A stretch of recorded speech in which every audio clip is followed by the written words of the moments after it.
delivery guys. So it's a whole group of people. And suddenly you see there is a huge void. In spite of the fact that I was a faculty associate, there was a huge void in my life. Suddenly you feel that emptiness. Okay.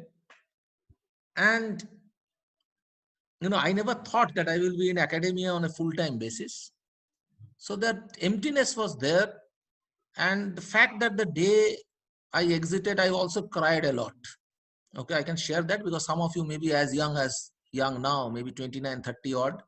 So because there's a very emotional feeling to detach and to give up something which you are very closely attached to. Because when you start a business, and it was a single-handed business, while in my college I was starting from those days there was an SSI registration, there is a small scale industry registration, for which you go to the district industry center, getting a provisional registration as a SSI, starting to getting your project report done, getting it vetted by the, I think in Bengal they call it the Small Industries Development Agency, getting a term loan from the financial corporation, a cash credit from a commercial bank.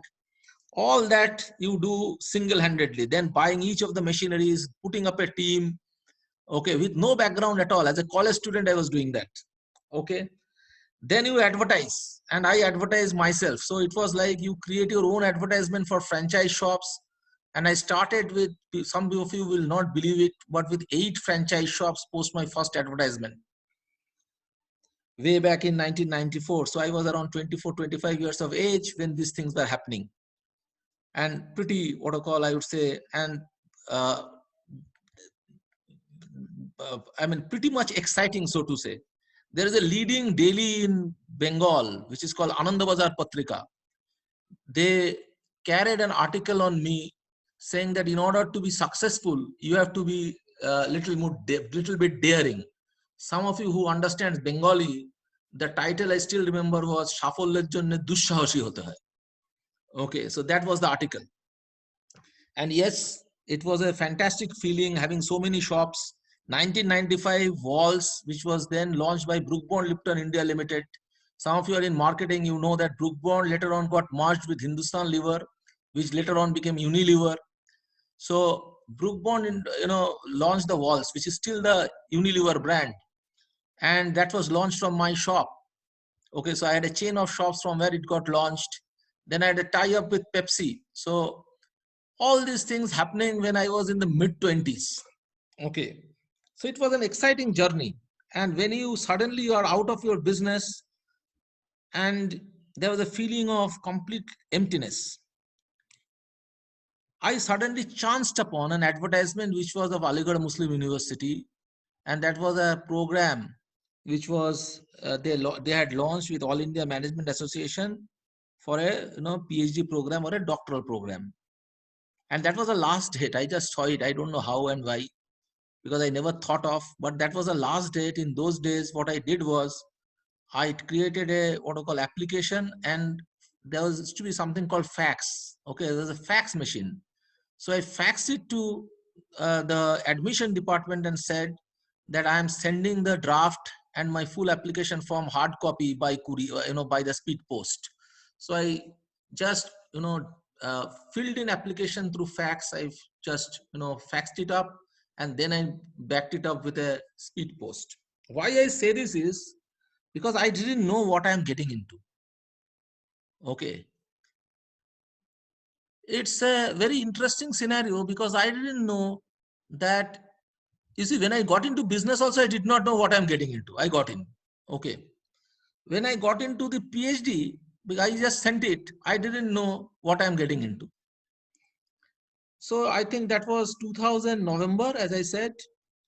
And, most of the Bengalis during, the winter vacation goes off to some what are called a destination, and the nearest one was Puri from Calcutta. And I remember that I traveled all the way from one Rajdhani Express from Bhubaneswar to Delhi to appear for my PhD interviews. And they asked me some question. I said that, see, I just exited my business, and I think that I can do some work on entrepreneurship. And somebody here said that with industry background, he came to do his research, and how does he go about it? I had no clue. Let me tell you. So I said that I think that I've got some entrepreneurial experience, and that is what I want to write, and that is why I want to do PhD. Thankfully, they took me. So I did my coursework. I got into the, I was supposed to make a proposal presentation. Okay, so post coursework, I was supposed to make a proposal presentation at AMU. So I prepared my presentation. Of course, I was there as a faculty associate in ICFI. I prepared my presentation and I went there. I said that I will study how, you know, how you can be successful as an entrepreneur, particularly as a small scale entrepreneur. So I was making this presentation.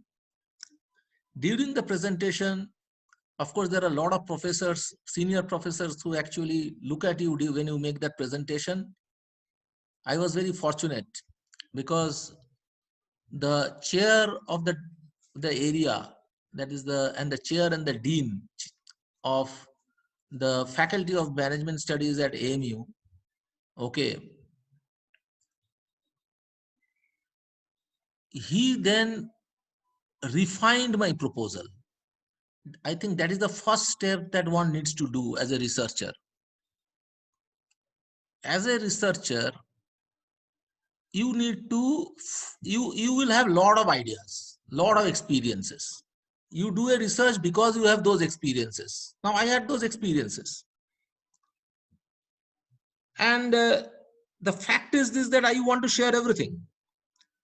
Then I was being questioned, and I found that, and I through that questioning, I could found, the professors only found that my exposure of, doing that business were essentially in the area of, bakery, number one. Number two, I had ran, chain shops.